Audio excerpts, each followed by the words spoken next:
And we're back to learning HTML, and this time I'm going to show you the Blockquote tag.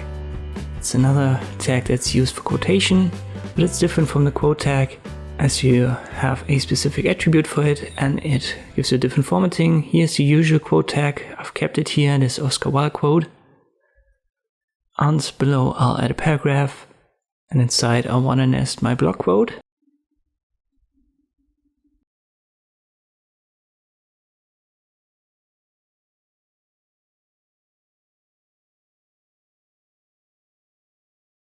I'll just add some simple text to it.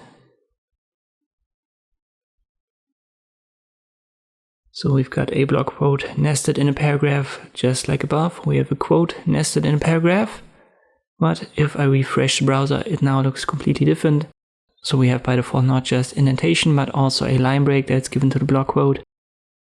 And if I add text after it inside of the same paragraph, we also have a line break. So block quotes give you a line break before and after it. Additionally, as I've said, there is a specific attribute for block quotes. It's called cite. And this is basically the source of your quote. So you can add a web page. Let me just invent something like my website.com. So this is usually what you would add to a block quote. It doesn't appear in the browser display, but it's for search engine optimization, screen readers, that kind of stuff. And this is all there is to know about block quotes in HTML. I hope this video was helpful. Thank you for watching, and I'll see you next time.